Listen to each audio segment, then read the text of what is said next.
กราบทักทายสบายดีและสวัสดีครับพ่อแม่พี่น้องเนาะบ่ว่าจะอยู่ในประเทศหรือว่าต่างประเทศก็ขอต้อนรับพี่น้องเข้าสู่ซองบาแพงเราเนื้ออีกคือเก่าคือเดิมกันเด้อพี่น้องเนาะมื้อนี้มาพบมาพอกับแพงก็อยู่ในสวนสาลีพี่น้องเพราะว่ามื้อนี้เนาะแพงก็ได้ไปปลูกสาลีสวยชาวบ้านสวยพี่น้องตอนนี้ก็กำลังกลับบ้านเนาะพี่น้องก่อนกลับบ้านก็จะให้พี่น้องเฮาได้เบิ่งวิวหรือว่าภาพธรรมชาติอยู่ในชนบทลาวสิเป็นจังไดก็ไปเบิ่งนํกันเลยพี่น้องแถวนี้เนาะพี่น้องก็คือเป็นส่วนสาลีข้าวโพดของชาวบ้านพี่น้องเนาะบ่อนทำการผลิตช่วงนี้ก็กำลังเป็นช่วงที่ว่าเขาเริ่มปลูกสาลีข้าวโพดกันแล้วพี่น้องแต่ว่าข้าวโพดมันยังบ่ทันใหญ่เทื่อพี่น้องเพราะว่าช่วงนี้ก็เป็นช่วงระยะที่ว่าเขากำลังปลูกพี่น้องแต่ว่าตอนนี้ก็จะให้พี่น้องเฮาได้เบิ่งภาพทิวทัศน์ธรรมชาติอยู่ในบ้านนอกบ้านนาพี่น้องผู้สูงๆจังซี่เนาะพี่น้องสังเกตเบิ่งไกลๆพุ่นสุดสายตาก็คือเป็นสวนสาลีข้าวโพดของชาวบ้านพี่น้องโดยเฉพาะก็คือชนเผ่ากะมุของเฮาพี่น้องอาชีพหลักๆก็คือเฮ็ดไร่เฮ็ดสวนแถวนี้ก็คือว่าเป็นเขตผู้สูงพี่น้องก็สูงสมควรแต่ว่าชาวบ้านเฮาก็ยังมีจิตใจอดทนในการทำการผลิตพี่น้องต้องได้สู้สนเพื่อความอยู่รอดในชีวิตประจำวันพี่น้องสังเกตเบิ่งแต่ละจุดแต่ละมุมก็คืองามพี่น้องช่วงนี้นะสังเกตเบิ่งใกล้ๆสุดสายตาก็ยังเป็นส่วนคือกันพี่น้องสุดสายตาทางใต้ทางเหนือแต่ละจุดแต่ละมุมก็บ่เหลือต้นไม้เลยพี่น้องแถวนี้ก็คือเป็นบ่อนทำการผลิตทางนั้นพี่น้องเลยวันนี้เนาะเขาเจ้ากับส่วนหลายเขาเจ้าเอารถมาเนาะแต่ว่า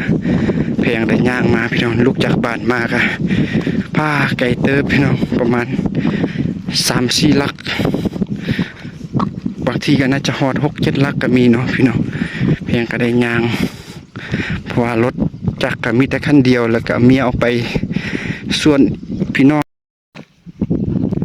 ตอนนี้เนาะพี่น้องแพงก็กำลังย่างกลับบ้านก็ยังบ่ฮอดบ้านเถื่อพี่น้องยังไกลเติบย่างขึ้นภูเนาะพี่น้องภูสูงๆกับบรรยากาศที่วัดคูดฮอนพี่น้องมื้อนี้ตอนเช้าฟ้าบดเนาะแล้วก็ตอนสวยตอนแรงแดดฮอนพี่น้องขึ้นไปฮอดจุดสูงสุดก็จะให้พี่น้องเฮาได้เบิ่งวิวอีกจุดหนึ่งพี่น้อง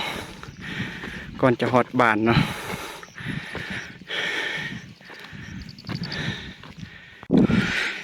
ตอนนี้เนาะพี่น้องหลังจากที่ว่าแพงมาย่างมากะฮอดยังอยู่ครึ่งทางอยู่พี่น้องเถอะอากาศร้อนแล้วก็จะให้พี่น้องเฮาได้เบิ่ง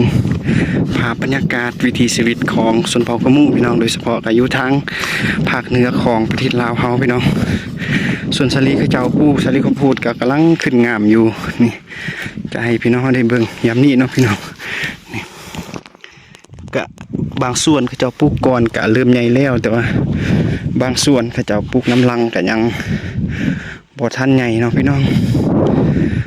สังเกตเบิ่งบ่อนใดก็ยังเป่าแป้นอยู่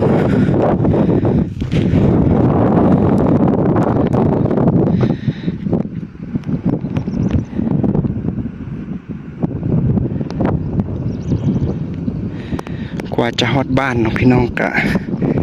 เมื่อยตึก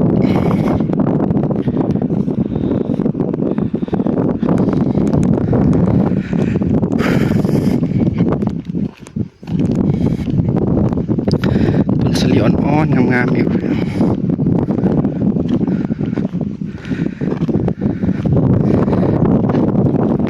จุดๆเทิงเนาะพี่น้องก็คือเป็นไฮไลท์สูงสุดพี่น้องจุดที่ว่าสูงกว่าหมู่อยู่ในเขตนี้เดี๋ยวเราไปฮอดจุดนั้นเราก็จะให้พี่น้องเราได้เบิ่งภาพให้มันชัดเจนเนาะแต่ละจุดแต่ละมุมก็น่าจะเห็นชัดหมดพี่น้องบรรยากาศมื้อนี้เนาะพี่น้องฮอดจุดนี้ลมพัดเย็นดีพี่น้องก็ถือว่าหายเมื่อยพี่น้องแต่ว่าเรายังบ่ทันฮอดจุดที่ว่าสูงพี่น้องยังอยู่ระดับต่ำอยู่ยังบ่ฮอดจุดสูงสุด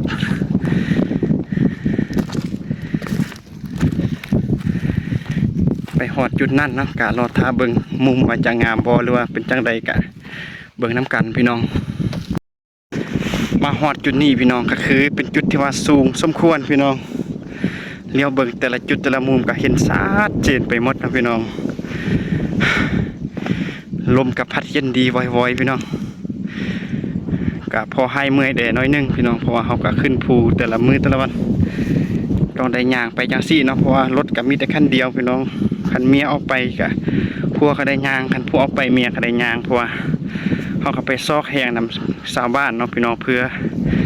จะมาช่วยของเฮาปลูกสาลีให้มันเร็วทันกับฤดูกาลนำเพิ่นพี่น้องเอาเนาะพี่น้องตอนนี้ก็จะให้พี่น้องเฮาได้เบิ่งภาพแต่ละจุดแต่ละมุมภาพบรรยากาศทิวทัศน์ธรรมชาติอยู่ในบ้านนอกบ้านนาพี่น้องโดยเฉพาะก็คืออยู่แขวงอุดมไซของพวกเฮาพี่น้องส่วนเผ่าหมู่ของเฮาหลักๆก็คือเป็นสาวสวนพี่น้องเฮ็ดสวนสาลีข้าวโพดนี่แถวนี้เขาเจ้าปลูกกะเริ่มใหญ่เริ่มงามขึ้นกันแล้วพี่น้องอีกประมาณเดือนนึงก็น่าจะใหญ่ขึ้นเพียงเอวแล้วพี่น้องสังเกตเบิ่งทางพุ่นเนาะเขาเจ้าก็ปลูกสาลีคือกันแล้วก็อ้อมรอบเที่ยวนี้ก็แม่นแต่สวนสาลีกันหมดพี่น้องเนาะแต่ละจุดแต่ละมุม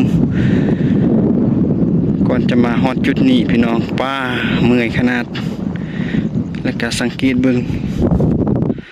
อยู่ใต้สุดพุ่นกับยังเป็นสวนสาลีคือกัน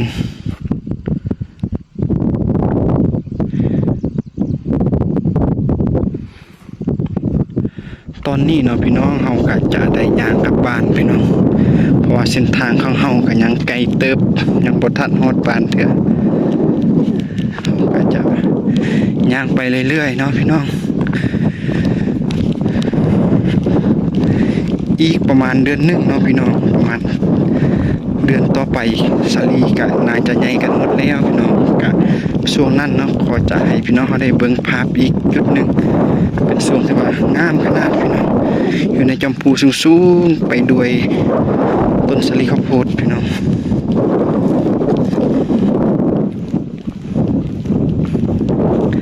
เส้นทางที่ว่าเรามานี่ก็แต่ละบอนแต่ละส่วนแต่ละพื้นที่ก็เส้นทางรถมาฮอดหมดพี่น้องแต่เสียดายเขาบ่มีรถเนาะพี่น้องจำเป็นต้องได้ย่างไปแต่ละมื้อพี่น้องอีกอย่างมีเงินซื้อน้ำมันแดพี่น้องเลยสังเกตเบิ่งสาลีแถวนี้พี่น้องหลายสมควรเอาล่ะพี่น้องก่อนจะปิดคลิปก็จะให้พี่น้องได้เบิ่งว่าพี่น้องสาลีกำลังอ่อนกำลังงามพี่น้องกับภาพบรรยากาศลมพัดวอยๆก่อนที่เราจะกลับบ้านพี่น้องก่อนตะเวนจะตกดินนี่สังเกตเบิ่งนี่บางเขตก็มีหมอกบางเขตก็เย็นสว่างดีพี่น้องเขาก็กำลังย่างผู้เดียวหมู่เขาเจ้ากับขี่รถกลับบ้านส่วนเพลต้องได้ย่างตีนเป่าพี่น้อง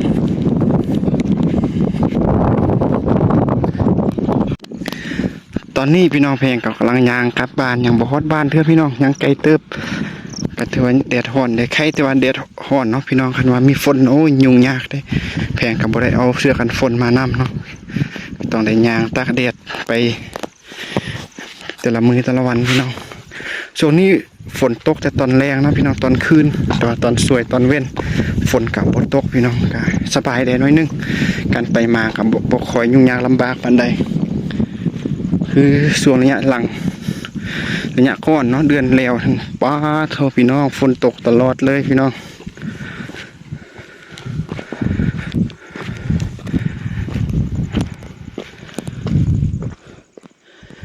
เส้นทางเทว่าเพียงลูกจากส่วนเขาเจ้ามาเนาะพี่น้องกับไกลเติบ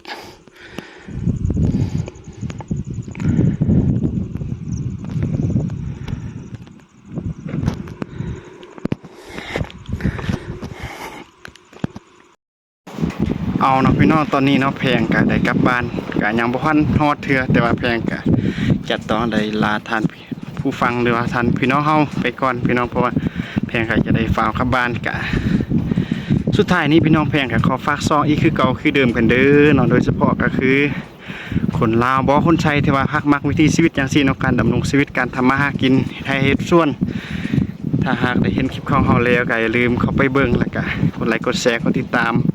เพื่อเป็นกำลังใจให้แพงได้เฮ็ดคลิปแบบนี้ต่อไปกันเด้อพี่น้องเนาะพบกันใหม่อยู่ในคลิปหน้าสำหรับมื้อนี้ก็ ก็ต้องขอกล่าวคำว่าสบายดีพี่น้อง